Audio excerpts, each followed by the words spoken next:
Hey, beautiful girl. What's up? What's up? Oh my gosh. So, good morning, good Saturday, good morrow. Oh, good. All that good stuff. We're just going to start off right from the bang. And I'm going to read it because I'm still getting into the jive of and these minutes. it's mostly a podcast anyway. Well, let's just say we are your go-to podcast for the discerning enthusiast of design, art, infotainment, gossip, and our distinct gift of what? Gabbing. Featuring yours truly, myself, Kelly Ellis. You know, a little bit about me from television, things like that, but not here, which is really kind of fun. So I'm a little incognito. Here with my bestie, educator, reporter, radio extraordinaire, Lucas Abram. Hey, who's wiping tears from the show we just finished. I just finished, but oh my God. Thank you, my love, for being here. Oh my gosh. Now, monthly, later weekly, we're going to be bringing you news and interviews of some of the fiercest creators, designers, and entertainers breaking down the how design and art and a barrel of laughs, because, you know, I had to add that in there. I know. Can bring and keep joy in you day and night. Well, like always with our guests, we find out what and the why and the when art and design first affected them, which, you know, we love so much, and how they apply that in their work.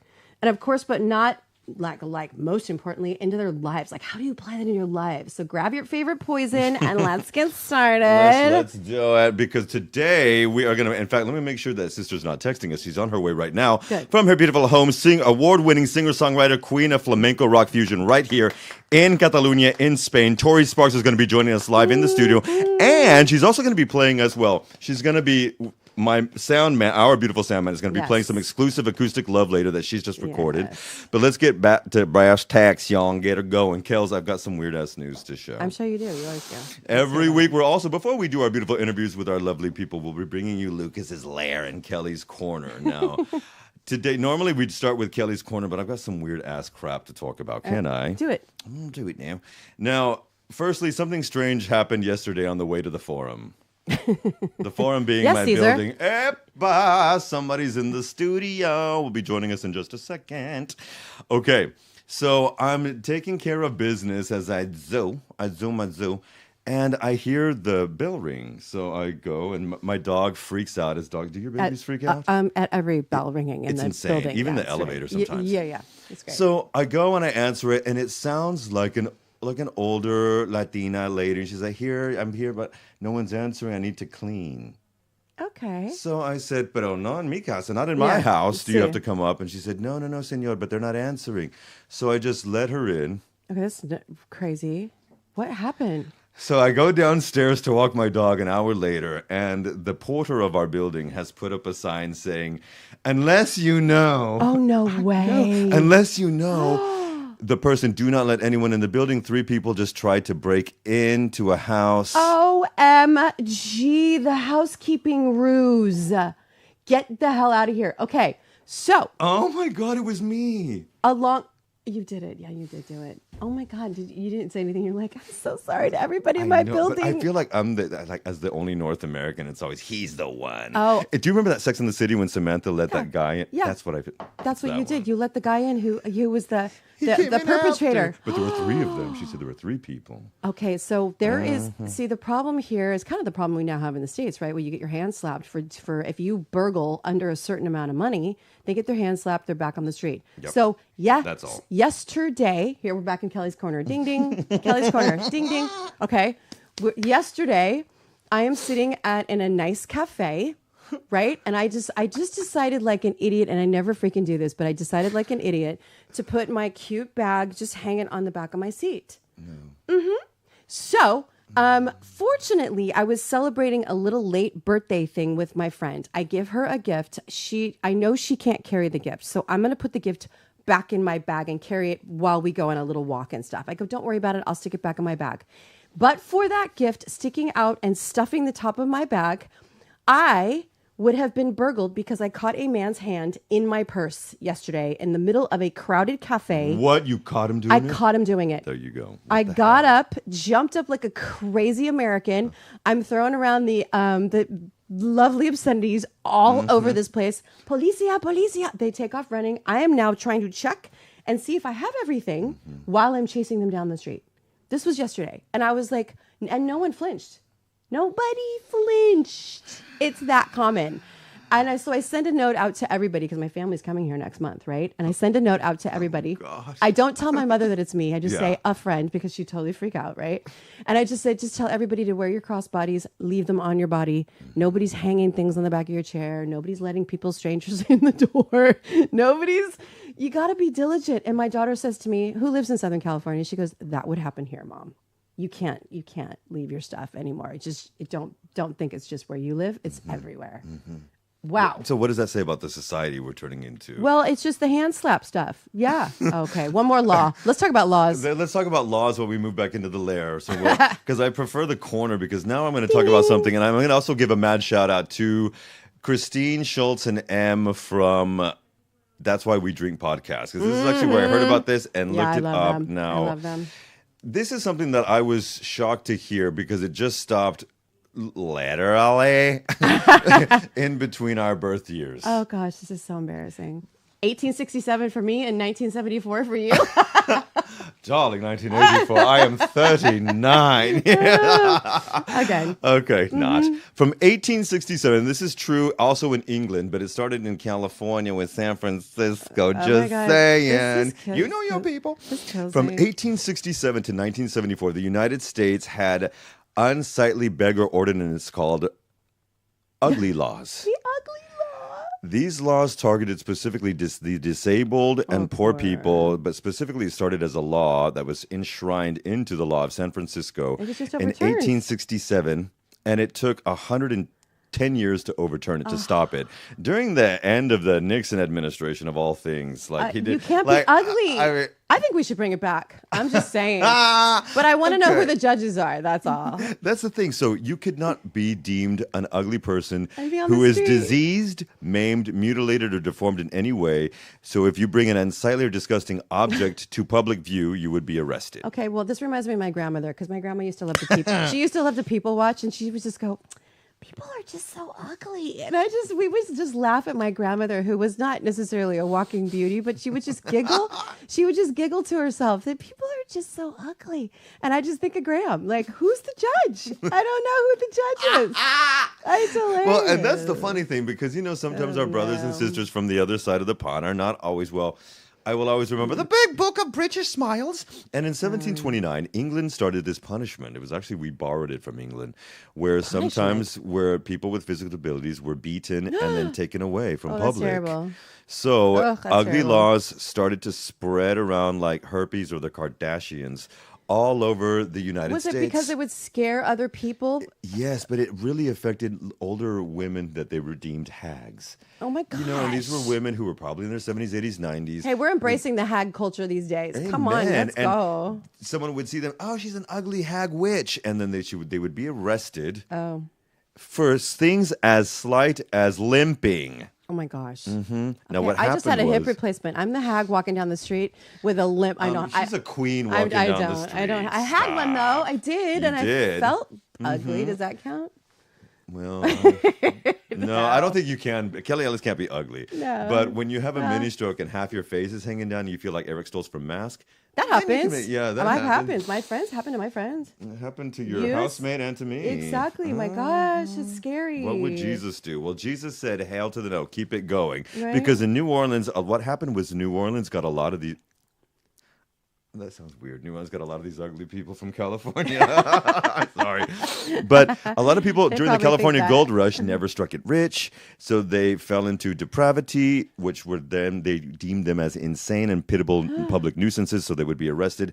And then they would send them down to New Orleans. Oh, poor New Orleans. Well, that's So- why there's so much flavor in New Orleans. We got so much going on there. We got some some realness in we got New some Orleans. ugly flavor coming up. like I it. love New I Orleans, do though. too. It's Now, good. Portland, Oregon then enacted their own ugly law and really well, specifically Ugly San Francisco, laws. but Portland and Chicago really, really took the This gamut is with it. crazy. It spread on through the 20th century into the end of the 20th century. The last ugly laws were finally repealed in 1974 in Omaha, Nebraska. Wow. Tell you what. Now, no, excuse me. It was Chicago that finally repealed it. Omaha, Nebraska started the repilation of these laws in Chicago was like, 1967. we're arresting too many people. We need to turn this law over because there's just too many people in jail right now. Sorry, It's an Chicago. insanity that actually now you could be held until jail or be sent to the poorhouse, or Oh my gosh, if this you is were terrible. movable, they would send you to a working Who farm. can afford any of this? Like, you know what? They repealed the ugly law because like nobody could afford to prosecute it. Come on, they're So like, you this want to know what they ridiculous. changed the law to? It's changed to something. They changed it. They rectified it and changed it to the Rehabilitation Act of 1973.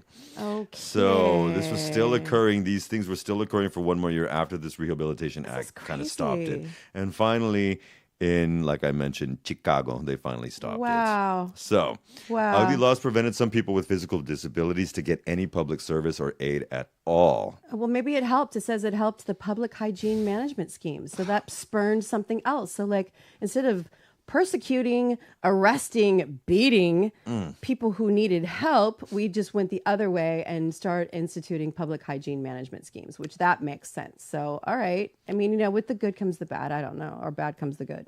It's just Crazy. when we heard about this. I know. We both died. We're like, wait, what? I kind of like it. Wait, I'm sorry. Wait, what? We both Who's did the die and then judge? were resurrected on Passover. But it was a very... I just instantly went to my dating apps and went, wow, who's the judge of the ugly laws? Because there's a lot of people that really just need some help on these dating apps. Did I mention that before? I think I have. Well, I think we've mentioned on a couple of this... Yeah, we're not going to do it again. Well, you know, it's fun to be single and fabulous... Question mark? God, I'm mentioning a lot of Sex and the City stuff. I know. But more than that, we've got the most Yay! beautiful Gorgeous. queen of music coming gonna let into her us. in. In fact, that would be a lovely I'm idea gonna- if you ding can, dong. dear. Did you hear a ding dong? I heard a Ding ding dong, and thank God it wasn't that loud banging we were hearing before. But Lady Tori Sparks is joining us in the house, and in fact, she's going to be coming right around the corner when she comes. Now, remember, folks, you can also catch all of the good music of Tori Sparks wherever good music is sold and streamed. And look at her joining us in the Design Meets Live studio. Thank you so much for being here. Why are those there? Excuse me. Why are those wrapped around there? Here. And still. It's fine. Now- Technical difficulties is okay. Technical difficulties is just something we roll right through, but Lady Tori Sparks is joining us here on the Design Meets Live podcast. And thank you so much for being here today. You're welcome. I almost wasn't, eh? She Really? said the Metro kept shutting Yeah, down. I kept leaving you messages, which is totally, not useful because you're on the air. But I just wanted, in case you looked at your phone, to say, "Where is this woman?" No, the metro kept stopping. An alarm went off. They made us get off, change trains. Wow. It went that way. Yeah, so I don't Okay, know. It's happened on buses before, but wow. So I don't know what happened, but maybe because they were like, "That girl Tori's trying to get to that radio show. Let's mess with her." Yeah. So Well, thank you so much for being here on that radio show. Now, does anyone else think, now this is slightly off before we get off to our conversation, when those things happen, do you sometimes get concerned that it's like a jumper or someone's been pushed? well, I don't. Usually, I just think Barcelona, for Christ's sake, you just make it complicated for no reason. I feel like every time you're late, the city demons are like, "Ha ha!" But no, not usually, because honestly, that kind of thing tends to happen more on the regional, no? The Oh, yeah. regional train Yeah. service. Yeah, it happens a lot more on the regional trains than the metro. So, for better or for worse, no. Okay, let's just say no. But Lady Tori Sparks is here, and like we've as she's dubbed here in Catalonia, the queen of flamenco rock fusion. And wow, you have a lot to talk about. We have a lot to get to. In fact, let me draw up those questions right now. Luckily, I speak fast. Yes, and All so right. do we. Please. Well, I'm happy to see you guys, and thank you for having me. Oh my God, how have you been? Let's keep it real. Well, the makeup makes me look like everything has been fine. Isn't that the beauty of makeup? Little smoke and mirrors. I put it on the metro, actually. That's why the Metro stopped. Yeah. Because you imagine what it would have looked like if you. Yeah.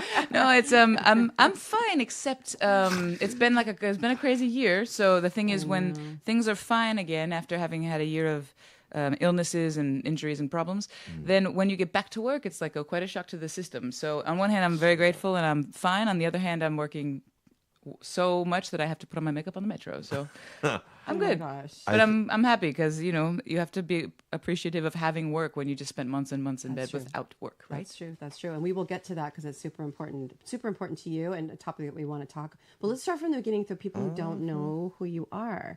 So tell us where you were born and how you eventually got into music. Like, how did that start? Actually, I was doing a coaching session yesterday because I do mentoring for other musicians sometimes. And this guy asked me, could you tell me about that, but depends. Could you tell me about it after our session? Because I think it's probably going to take the whole session. I was like, yeah, but Maybe. yeah, no. The short version is I was born in Chicago. My family moved around as Americans do. I know that people in Europe think it's super weird that we end up in like 7 different cities before we're 10 years old. But Yep. then. True. I ended up in Nashville because I had a record label offer me a deal there. That went badly because they were shysters, but not regular shysters like the music industry shyster, like worse than that shysters. So I got super mad at them and threatened them with lawsuits, and then went on tour by myself a lot and started a record label, made some records. But any routine can become a routine, even if it's touring the entire United States. So I eventually decided to move over here because I'd been touring a bit in Europe and I really liked it.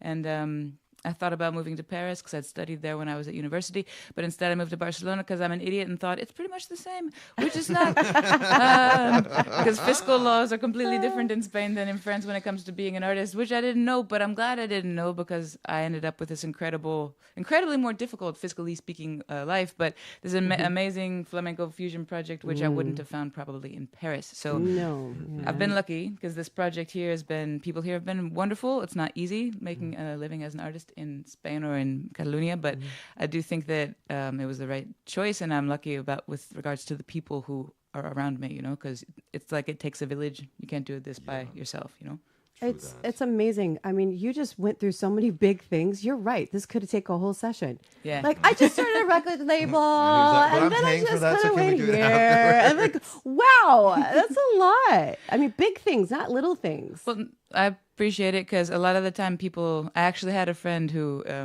has a band. They're not professional, they're semi-professional, so they have another job plus they do music. And I actually had him say to me, even though I've helped his band quite a bit because I want to, he's like, yeah, well, you have time to help us because you just sit at home and think about songs all day. And I was like, dude, you don't even know. I mean, there's so much work that goes into this, so thank you for recognizing that. Yes, it's a massive big deal, just that alone. Well, and then, all the adult stuff like taxes, mortgage, and making sure, and then you got to pay your people and you've got to do, and there's all these things. And there are setbacks. Right now, I was outside the studio waiting to be let in, leaving a message for a guy who's changing the dates of shows. And I mean, there are a million kind of plates to keep spinning, and it's harder and harder instead of being easier and easier since the pandemic, But if you choose this kind of life, you kind of have to stop getting so upset about it because it used to make me crazy how complicated it was and how much work everything was and all the problems, but you just eventually have to be like, all right, but you could go work at a bank, so shh. And do you feel like, well, I chose this, I have to do this? Well, in a way, lately, because I've been trying to find my way back to writing, which I've been doing finally after quite a while. And one thing that helps me write is to do weird art projects. Songwriting or Songwriting, okay. Which I just hadn't been Assumed, doing because I was too busy with promotion, right? So I've been doing these weird art projects because they help my brain get free. And I'm answering your question, I promise. One of them is some brass knuckles that I have. I don't know why. And I like it.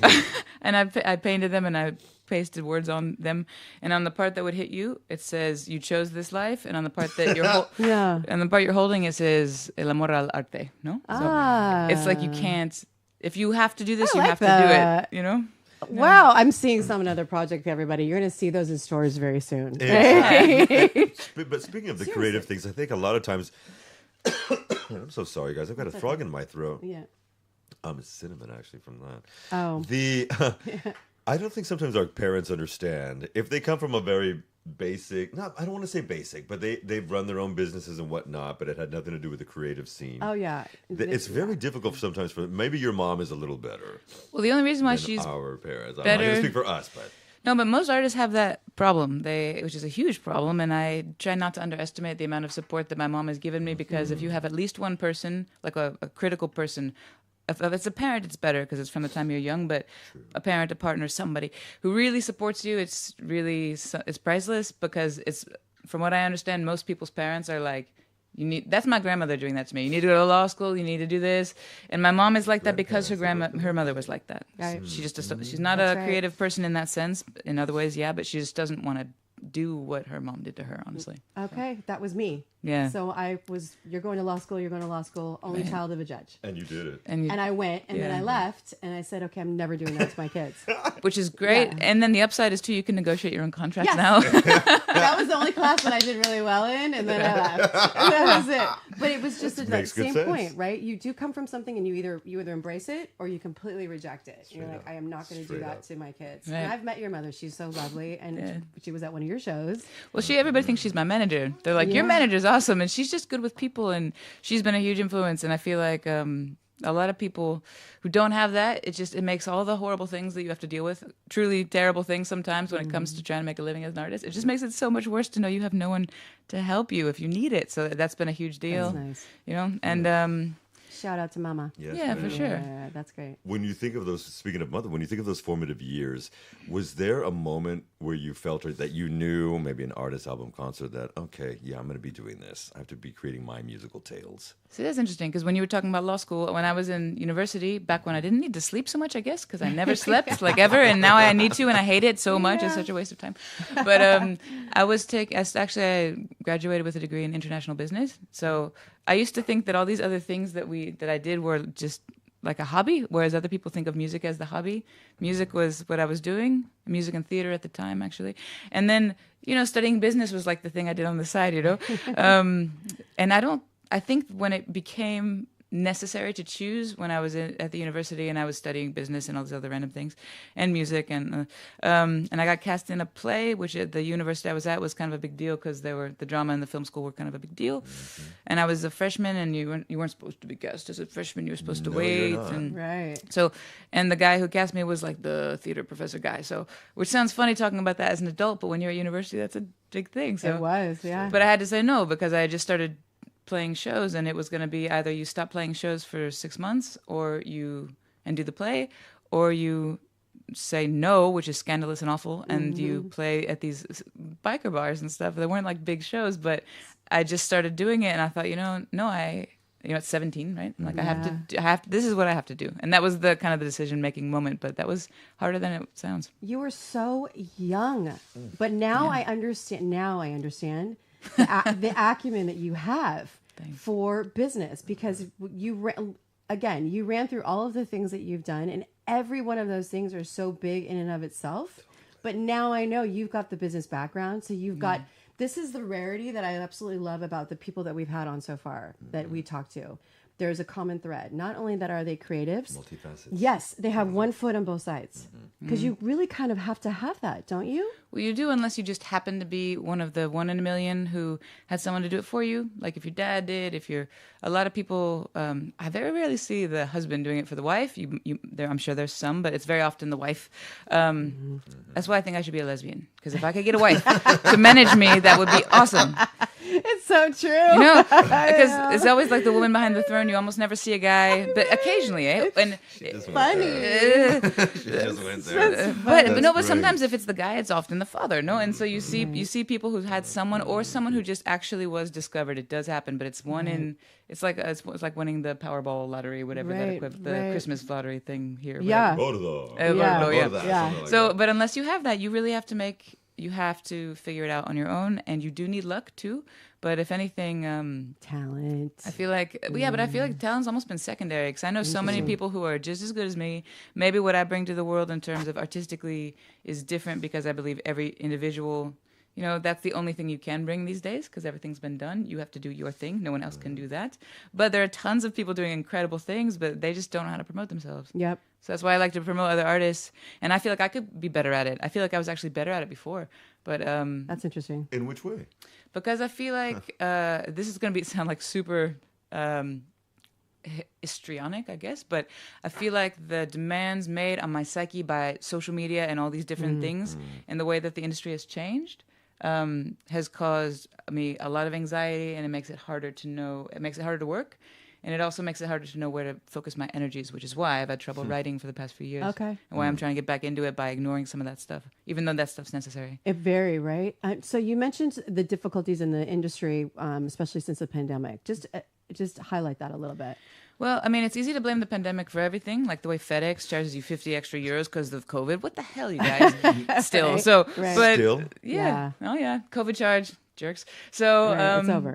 So I could. It's not, but it's not that. It's the fact that a lot of venues, especially small to medium sized venues, have closed down, or in Spain have started instituting the illegal practice of charging artists rent to play. Like, and I'm not talking It's crazy. $100. I'm talking 800, 1,000. It's What is the mindset behind that? It's that you want to play, and there's a ton of you out there who want to play too. And if you're not going to pay it, somebody will. So Unbelievable. it's quite not all venues, of course, but there are more and more of these in Spain. And then in other countries, it's just that there are fewer venues than there were before. There are fewer promoters than there were before. A lot of the independent promoters who worked with independent artists are older because they came from a different mindset. Some of them are just done with it. They're old, they're done, or they have passed away. I know several who have. And so fewer places to play. Everybody's got money problems, these venues included, and they're doing the best they can. So to a point, they do have to sort of go for the safest bet when before maybe they would try a younger artist or somebody who they don't know. And by younger, I mean, in my case, I'm not just starting out, but if I go to a new city where nobody knows me, that's the same thing, right? So there's that. And then just the fact that there's more musicians than ever because people were stuck at home, and now there's all these people who, with all of my respect and love in the world, who are competing for the same slots as the people who this is their actual career. Right. And it's made it harder, as well as, the streaming thing actually is one of the guiltiest culprits, because in the past you made money from selling music in a pretty steady way, and now most people, the way that they rate an album is Taylor Swift's album was the most streamed album, Beyonce's album was the most streamed album. They may make money from that, but the algorithms with streaming platforms means that independent artists, you make very little money from streaming, even if you have hundreds of thousands of streams. So it's But a how problem. important is it? It's really important because in the past, it used to be concerts, which are now harder to get. Even if you can fill the room, it's still harder to get. Right. Concerts are harder to get than ever before, and merch sales are a fraction of what they used to be because of streaming. So you have mechanical royalties from your songs in commercials, or, I mean, there's other revenue streams, but that's the thing. You have to work 10 times as hard to get almost what you used to make before. Wow. And you got to maintain social media. And now that you're 40 and you're not 20, you have to dye your hair, and you've got to go to the gym all the time. And you have to take care of your body, because as a woman, if you're not attractive, you also aren't valid in this industry. There's a lot of things. Ugly laws. Yeah. Just saying. We were just talking about before ugly laws in the U.S. So let's just go back really quick. So it's very, very interesting. I was picking up on, being able to do things yourself, the streaming and how important that is, social media, how important that is. I'm still mind blown that you would have to pay to play. That's what we're saying. I don't though. It's not legal. It's not legal. So what are the recourses that bands and individual artists can take against these bloody bastards? Well, I know that this is a very unpopular opinion, and I just did a huge interview with Nebraska Music, which is an independent music magazine and blog. Okay. And these guys were so sweet. This guy, I think it's Jaime, is the... From Nebraska. But it's not from Nebraska. It's from here, but they call it Nebraska Music because they love roots music. So okay. Which is very cute. I just did this 3-part, incredibly long interview with these guys from this Nebraska Music blog from Spain, and they and we talked about it. And the third part was just published, I think, yesterday. And there's a Real Decreto, like a law that was issued by the king in the year 1985. So when I was 2 years old, there was a law that was put in place in this country that says, that kind of lays out the legal framework for how you have to hire an artist if you are paying someone to play in your venue. Yeah. And under certain circumstances, you can rent a venue to someone, a promoter, an artist, if they want. But those circumstances are almost never the circumstances that we encounter. No. So the circumstances are, it's empty. It's it's the room with the equipment that's there, and that's it. So I can rent out an empty venue, and I can put my people there, my security people, my sound guy. I can run the bar. I can make them money, and the proprietor makes the money from the rent. Okay. That's legal. And if I want to do that, I can. Right. But usually what someone does is a promoter does that, and then they hire the artist, because artists don't really have the infrastructure normally to do all that. Except you do. Well, that's why my hair's falling out, but yes. But the thing is that with a lot of these venues, if they have people working for them already, like bartenders that are dado de alta, that are legally on the books, like the door guy, like the girl who takes the coats, right? People who clean up after the show, if they've got employees working, then legally they are supposed to also put the musicians on the books, because whoever is taking care of all the production of the event is is the promoter of the event, according Right. to the law. Right. When there's a third party who's like, the project or one of these companies that books festivals and things and puts you in there, it's even clearer that this is the third party, this is the promoter, this person has to put you on the books.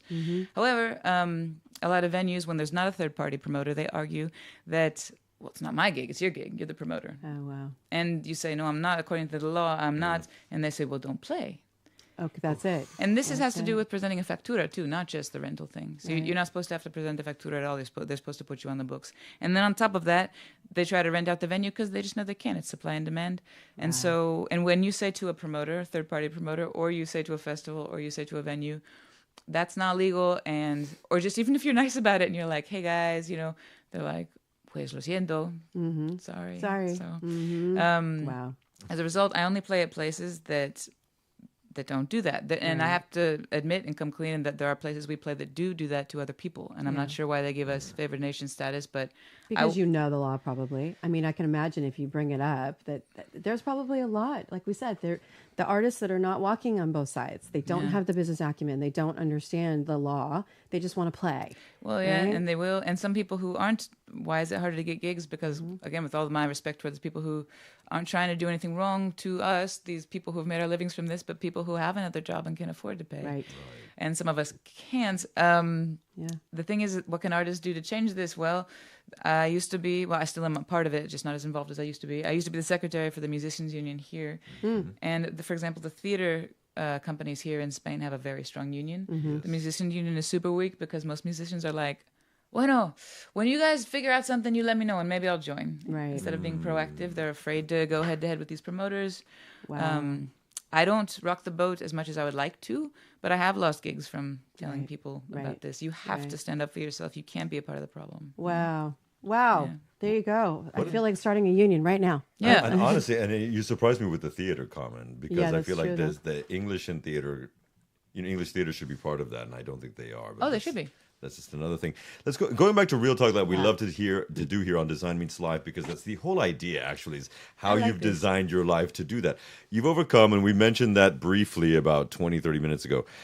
Some rather dramatic issues over the last few months. Yeah. Now, specifically as a solo singer-songwriter, you had to find physical ailments and stuff, but you also made mention of, can we do a little bit of a focus on artist health, mental health, not just physical health, but specifically mental and emotional health? Yeah. How important for artists, and to be more direct, female artists in rock, because there's also the element that you both mentioned about you have to look at this, you have to do. How would you explain that and talk about that mental health, please? Well, in my case, it came from having had an injury to my vocal cords plus COVID, which made me out of commission for about 8 months. And then on top of that, once you're back, you're not 100%. I'm still recovering, actually. But it's during the pandemic, for example, everybody was going through this bad stuff kind of together, no? When you're going through it alone, not to complain, but it was much harder psychologically because I do have people who depend on me, not 100% for their living, but the band, the promoters and people I work with, I felt like I didn't want to let these people down. I didn't want to cancel the shows we had. Plus, it's my living. Plus, it's just quite disturbing when you can't even, fold the laundry and hum a tune. You can't speak. You can't call your mother, So this was the worst year of my life I've ever had as an adult because of that. And I also was going through a breakup at the time with a guy who turned out to be an actual Nazi. So that's always really fun. Oh, so, good times. Yeah, right. I picked the best ones ever. Oh, that's great. We're going to do a concept album called It's No Longer 1942. Wow. So it was all kind of all at the same time. And I mean, physical difficulties as an artist. I mean, you're sick when you're on the road. You play through it and stuff. But this was pretty severe. I was in bed for a long time. I've gone to tons of doctors, tons of therapists. I mean, like physical therapists to get better. And I had a bunch of these doctors telling me that it's all in your head. You're crazy, and women are hysterical. Until Okay, I would lose my mind. one of them was a woman. I was just going to say, and it's not always male doctors that do that. It's sometimes women who you think would know better, or at least give you some deference or some kind of understanding, Right. or at least throw the hormones at you, something. Yeah. No, she said, you know how we are. I was like, really? Wow. She said that. Yeah, she's like, well, sometimes we overreact to things. I'm like, maybe you got used to be an opera singer and you guys have a reputation. I have to keep my shit together. Thank you. Okay, Mariah. Wow, right? I don't know her. So, yeah. I don't know her. Yeah. But the thing is that, so all this stuff, it's harder than it sounds, because you have people telling you that you're crazy, you have a physical issue, you're physically sick, and you're doing the best that you can. Eventually, when they figured out what it was and got treatment, it's fine, but it's a long road. It's expensive. Months of treatment as well, I have to add. Right. And it's also months of previous work that I had to cancel. So you're killing yourself to get these shows that are hard to get. Yeah. You have to cancel them. You have to tell your band you have to cancel them after you just did this in 2020. So there was quite a bit going on. And then the mental health aspect, I didn't expect it to impact me. But when you feel like you're fighting against something, like the first month when I had this going on, you're fighting to just try to get better. But then when it seems like you never will, and not being dramatic, but for months you don't have a voice, Right. and everyone's telling you you're nuts. It can impact you no matter how strong you are. And I think my image on social media, especially, for example, is like, Yes, of course. like the tough warrior of queen. I can course. always do it. And so I talked about this a bit on social media, just not excessively because I'm a private person when it comes to my personal life, but just to tell people, like, this is what's going on. This is what happened with this person I was with who was bad news. This is what happened with my health. This is what happened with these doctors who told me I was nuts. Just one post. I think it's important because people do identify. I mean, they really do. When you go through something, it's really amazing. What we do is we're I don't know if we're trained, but we've trained ourselves to jump online, right? We jump online and you start typing and you just want to find somebody who is in alignment with you. Well, it helped. I think it helps. That was actually the point of it, not to make it sound like my life experiences should be impactful to anybody, but I know that they are, because I try to separate sometimes myself as the product as myself from the individual human being, and I know how people see me, so when you show them, like, I'm not always this tough, amazing person, and what you guys should appreciate, my point was, first of all, if you're feeling like this, you're not by yourself, you're not alone. Exactly.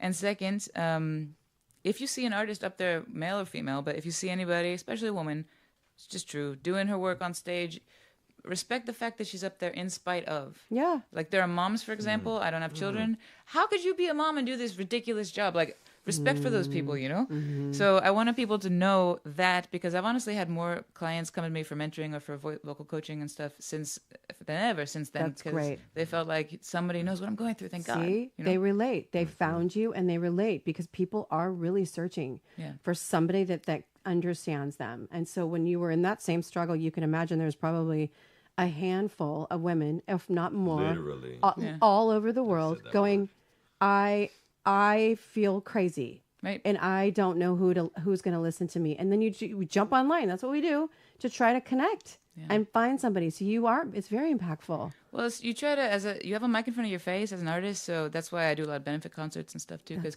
you try to give, of course, I got to promote what I'm doing, and I'm proud to do that. And I don't think it's wrong. Some artists feel like it's somehow bad. I don't, but I do think you should use it also for good. And if you're going through something, I don't like to go online and just be like, man, my boyfriend's a jerk. But I can say stuff like, look, if you're with someone who doesn't support you and who tries to bring you down, you can't stay with that person, because how hard have you worked for your craft and your work? You need to find someone who supports it. Things like that, just occasionally, just to help people. Reminder. I can, it's a reminder, and you know yourself when you find those little pearls every so often. They resonate. They really do. We send them to each other. Hey, I thought of you when I saw this. Because it does. You just go, I needed that today. It's good. I was reading a book by Nick Cave, and and I felt better when he was coming to town. I'm gonna see him. Yeah, we're going together. Yeah, and he was a date. Yeah, because he's one of those artists who he seems fine, but if you know anything about his life, he's gone through a lot of stuff. Yes. So, just not that I'm Nick Cave, but I know people. I met some people out in the waiting room now who were talking to me as if I was Madonna. Like, you don't know what impact your work has on other people. Exactly. So it's humbling, but it's also a responsibility. Yes. Yeah. And as a woman too, I mean, I feel like these days, it's a good thing that men are told they're allowed to have emotions. That's good, because they weren't. But women still kind of aren't, because if you do, you're crazy and you're hysterical and you're weak. Hysterical and erratic. Yeah. So it's important to be upfront about this stuff. And if someone does say, well, do you feel like because that's you have ovaries? And I'm like, dude, probably. Do you bleed 5 days a month? Get out of my face. You know, let's be upfront with it. It's really crazy. Yeah. It is really crazy. I applaud you. I And applaud the women. ability. I applaud women in general. Thank you. Damn We'll take man. it. Damn man. It's insane, and it's not even about. Well, I'm an ally. Get the fuck over yourself. You just are a part of. Well, but the thing is that it's not trying to make women into superheroes, but the thing is that you just look at what most women have to go up against in the professional world. And then on top of that, like I said, I know about some guys out there are going to be going, ugh. But I mean, the physical issues that you deal with as a female too. I mean, you still have to sing. You still have to work on it with your clients. You still got to do what you got to do, even though our bodies are actually kind of a volatile ecosystem all the time. That can really affect your voice, for example. I mean, just a million things. So It is. I think talking about it's good because someone out there is going to hear it and be like, oh, it's not just me. Absolutely. Do you? I have to. Excuse me for interrupting. Do you remember that line from Clueless where she said, "We're supposed to swoon to these guys that get out of bed, run their hand through their greasy head, and put on a dirty hat, while we're doing all this to look." Do you remember that line? Yeah. Because I remember that, and I feel that way sometimes when I get out and I walk out Phuket and I see a queen and I see what's next to her. He's probably nice though. Like you find like Okay, let's say that. I like that. But you I like like that. the guys who are like sorry to sound like superficial, but you find a beautiful woman with like a short, fat, ugly dude. He's probably sweet or It's rich. probably great. Yeah, exactly. I'm gonna go with the rich part, but I'm actually going with the sweet these days. Hey, man. Yeah, we've had this conversation. Saposexuality. That's me. I'm not mad. I'm Because not mad. it's finding a guy who's not intimidated, which has been my problem constantly in my professional and personal relationships, but especially personal. You find these guys who they meet you on stage, they see you as this, Yep. and I'm just doing my job, but they see you like way up above them on a pedestal, okay, and then they think they should ask you out for whatever reason, and then you say yes, and then they're all like, oh my god, but you're like that, you're that rock star person. You're like, dude, were you not at that show? All it is some eyeliner and some hairspray. Just chill. It's very true. It's very true. I recently, I'm just going to interject myself. Okay. Yeah. Right? I just for a minute, I'm running into the same thing. So I'm very public like you are. Right. They can search you. They can do a Google. They look and they're like, oh, you're on television. Oh, you're on TV. And then they watch every episode, think they know you. Right. They watch you on stage and they think they know you, right? You wrote these songs. So then you sit across from them and they think, okay, I can't, I'm not this, I'm not that, I'm not this. And it's so hard to just go, look. Insecurity factor. Yeah. Over it. And then they don't like they don't like that you put on makeup. They don't like that you're thinking about how you look. But then they do want you to look that way because if you don't look that way, it's like, oh my god, are you sick? Right. Like, no, I just don't have lipstick on today. But Can I ask about something about? Can we run to Kelly's corner really quickly? Sure. Ding, ding. Because something happened to her a week or two ago where you went on a surprise eventual date, and then someone told you something at the very end of the night that was like, ask It was so annoying. Okay, so It was right with what you said. maybe because it was triggering because it's a topic, right? But I met like I said, I was gonna have a glass of wine with somebody that I had met online, and he comes from the States. So I thought, oh, this will be a fun conversation. So we meet, and it turns into like hours, and then I meet his kids, and then his friends are there, and everybody's in town. Sukara. Right? I know your face. So no, but meeting the kids on the Big first kids. date is a Okay. big deal. They're 28, 29, 30. They're Okay, they're but still. adults. They're adults. Exactly. He's like, my kids are here. You want to meet him? I was like, okay, all right. Weird. Like thinking nothing about it, right? Right. He was actually a really great person. Fast forward, the end of the date, he's like, oh, I love your look and your vibe. You're so hip and cool. I watched his show. He literally Googled me in the bathroom. Extravagant Spaces season 2 coming up soon. By the way. Ole, ole. He comes out later and he's talking to me. He goes, but you know what? You would just look so much better if you let your hair grow. Stuff like that, though, I feel like I've had male friends too say stuff like that to me, and they think they're helping you. You know, like, oh, you look really tired in that one Instagram post. What, you shouldn't wear your hair like that. You shouldn't. You know, I like it much better when you wear that one kind of eyeliner. They think they're helping you, but what it is it's spectacularmente condescending. You know, Unbelievable. and controlling, and they don't mean it like that. But I don't care if you don't mean it like that. It still is. No one asked you. And no one asked him, and he loves everything about you, but that's a big deal to him. What? And I said to him, I said, that would be Yeah. like me saying to you, I really love a man bun. So if you could just grow it out and, do a man, and he would look at me like I was absolutely insane. I'm gonna grow one right now. Yeah, right. No, but really. Yeah. And you said, ask your daughter. I did, because I had met his daughter that night. I said, you know what? I just want you right now. I just want you to ask your daughter what she would think of that comment.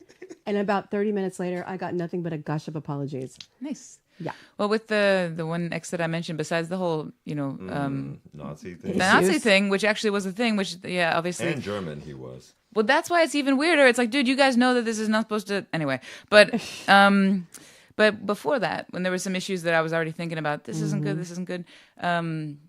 He ran a club that I used to play at in Germany, and he loved what I did. He loved my art. He even told me I used to fight with my ex-girlfriends because I would talk about you too much. I'm like, well, that's weird.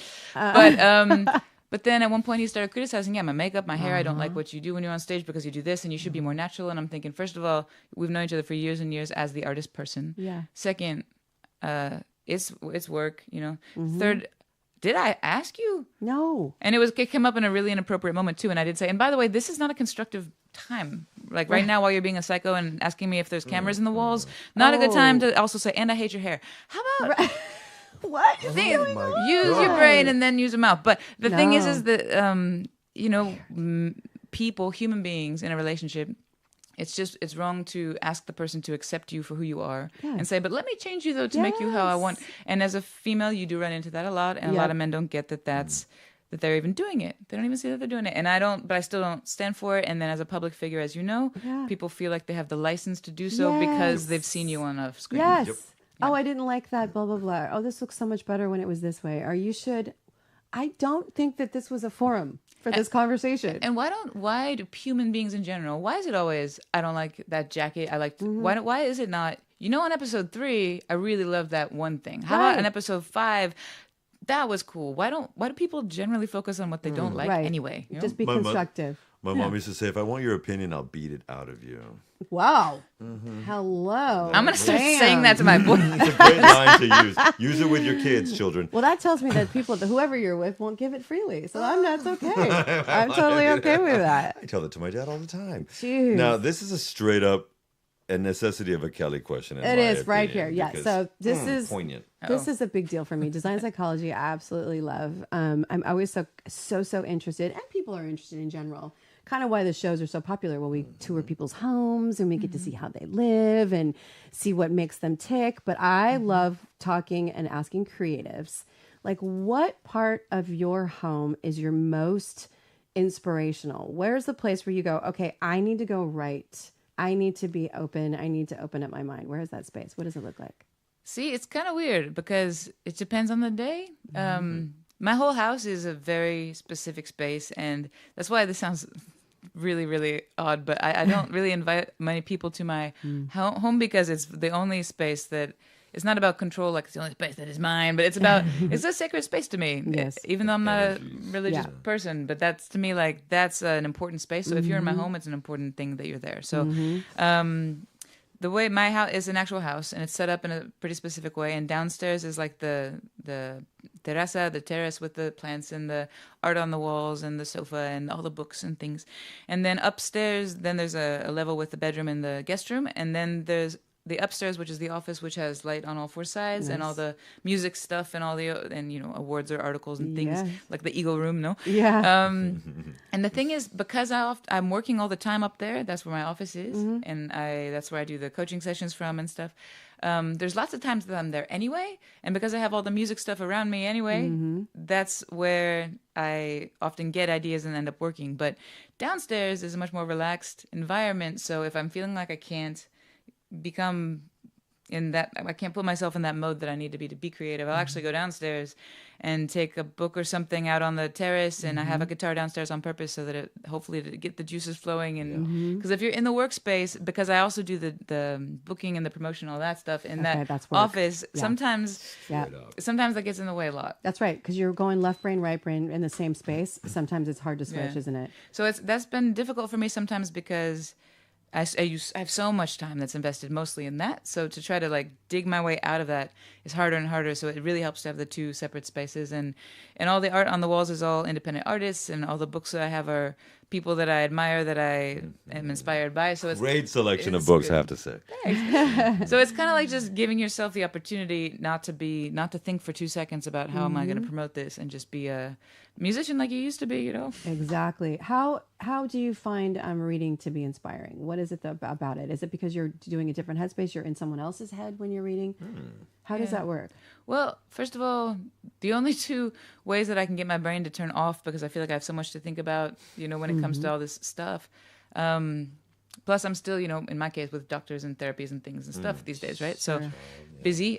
So reading or just watching a movie or Netflix or something are the only two ways to get my brain off of my own stuff. Because even when I sleep, I have dreams about work and stuff. So watching Netflix or watching a movie can also be inspiring, but it's more about zoning out. Yep. Okay. Whereas reading is more about activating your imagination, and it's usually the way that someone uses words, not only the story, because you can tell a story a million ways. But that's why I was talking about Nick Cave. That's why I liked reading these books that I've just been reading by him and other people who are like Lorca, who's a Spanish poet, which most people would know that, but just in case you don't. I mean, the way he uses words, just the way people put words together usually gives me an idea, because as a songwriter, a lot of people's inspiration comes from the music. Mine more often than not comes from the words first. Wordsmiths. Yeah. So That's interesting. Really interesting. I think it's amazing, you know, when you run across that, it does inspire you. It sparks. It can just be the same 6 words or the same idea. Wouldn't it be interesting to give people 20 words and have them put together a concept, but just see how they do it? Well, Just it'd be to see different. how they put together that same. Convey this. Here's your words, and just see what different people do. Well, that's why, you know, I also, of course, listening to new music can also be very inspiring, but words in and of themselves, it's such a personal thing. Everybody's got their own voice when you sing. They've got their own sound when they play guitar. Many people who are truly great artists, if they're a piano player, you can tell who that is playing. It's a personal stamp. But with words, it's different, because you can say the same things, like I love you, I hate you, I'm sad. How many songs are about that stuff?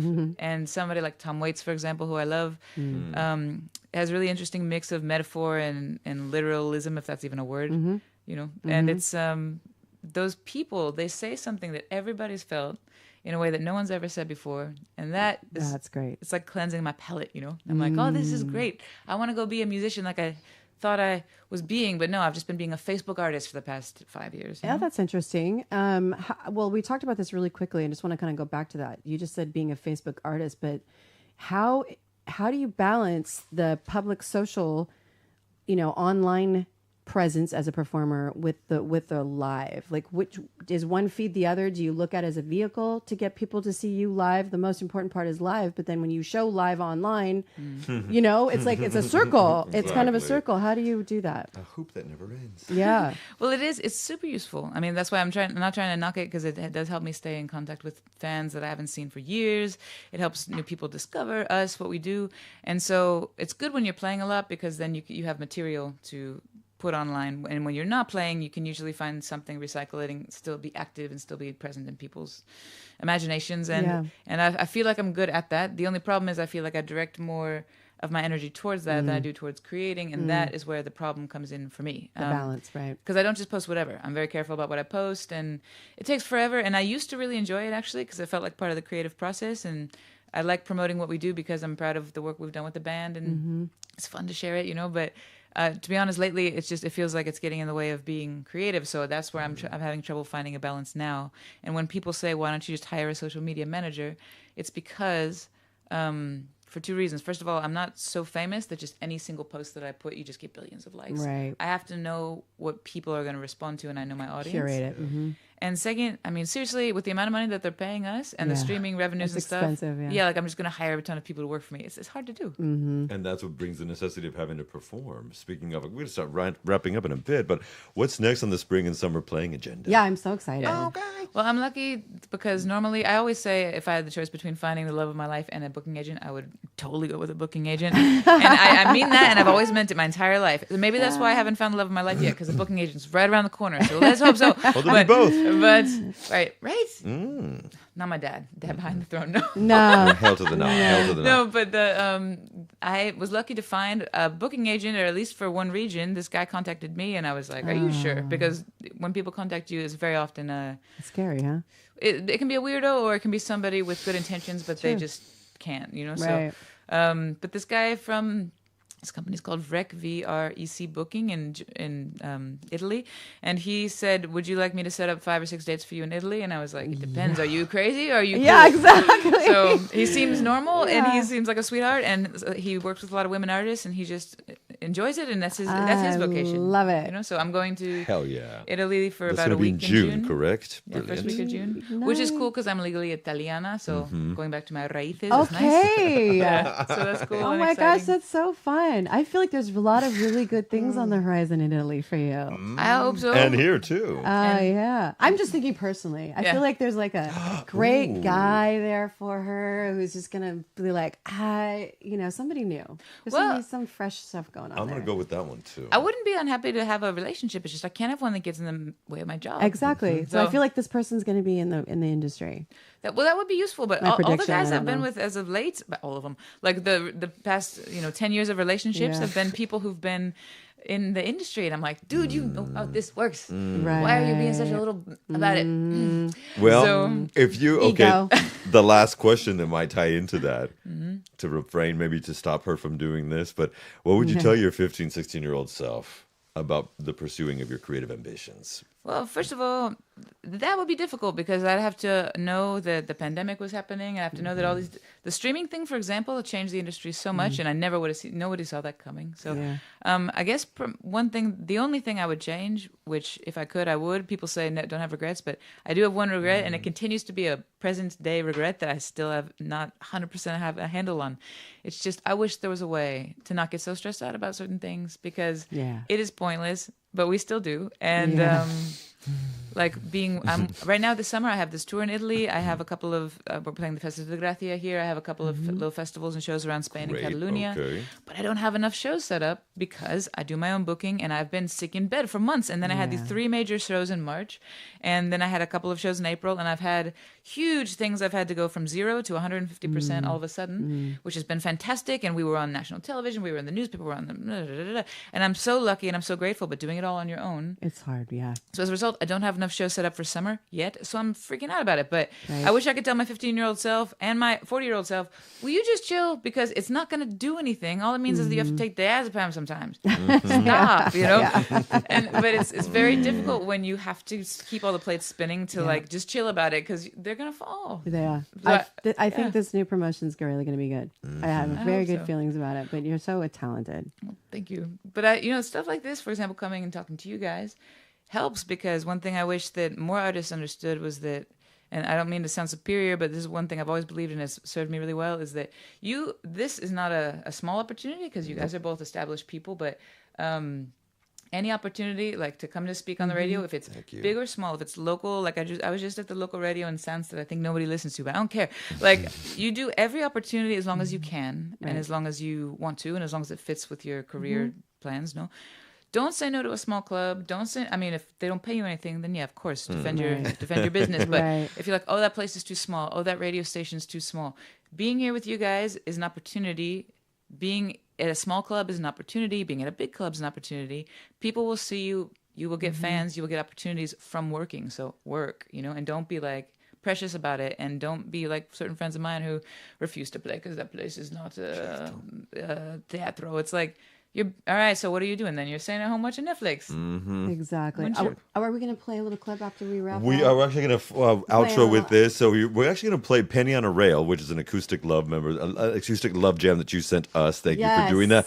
We talked so much we didn't play the other track, but we'll get to it on another time because this is what we do when you design your life now. Exactly. So everything you do in your life is designed by you, for you, and others. So when you start to see your world as something you're designing, it brings a whole new sense of awareness that we are so excited to share and talk sure. about. Especially with We people like need more Tori. of it. Yeah, we need more of that in our lives. Well, and thank you for showcasing independent artists because I know that you guys are both independent creative people, paying it forward, showcasing other creative people. Super cool. So thank you. Thank you. Super cool to have Tori, Yes. Lady Kelly. Thank you, my love, for being here with Always. me. Me today. Thank you for letting me be with you today. And folks, whatever you do, remember, be good to yourself, be good to other people. We will catch you on the flip side in another week or two or month, as we'll be doing this all the time. And remember, you can catch Tori Sparks where all good music is streamed and in Italy starting in June as well. That's right. and your social handle. it's just my name, Tori, is Tori. We like the eyes. Some people spell them wrong anyway. I don't know That's why. right. So Tori and then Sparks, like Sparks. No, Tori Sparks. You look it up.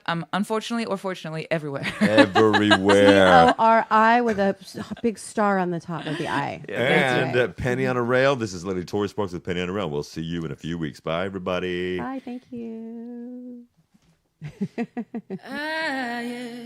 Yes, I didn't come into your life just to be your wife, just to be a guide to a blind man, Lord, just to hold the flashlight. So before the batteries go, before you're left on your own, yes, I wrote it in blood on the living room rug where I gotta be moving on now before it ends. I gotta begin to explain. Oh yes I do. I said I love you like a penny on a rail loves the train. Now through the years I've explored every pore. Oh, I thought I knew you well. More importantly, I thought I knew by myself. Now I get drunk by myself, or sometimes with Chino, and then I pull you, oh my love, off the shelf. Yes, the movie in my mind, play and rewind, and play and rewind, and rewind. Oh, before it ends, I gotta begin to explain. Yes, I said I love you. Oh Lord, like a penny on a rail, love the train, yeah. 'Cause I didn't come in your life. Aquí va solo de guitarra, vale? Just to be your cooking and clean little housewife. No, babe, not to mend your socks, not to do your laundry. I need a man who's gonna do his own laundry, you know? Oh, and now the curtain is down. Yes, Lord. I said I feel him clearing the stage. Oh, baby, yeah. I hear those wheels running in there in the pouring rain. In the pouring rain, yeah. Before it ends, I gotta begin to explain. Oh, yes, I do. I said I love you like a penny on a rail loves the train. And that don't mean that I don't love you, no. I said I love you, oh, like a penny on a rail loves the train, baby, yeah. I love you like that penny on a rail.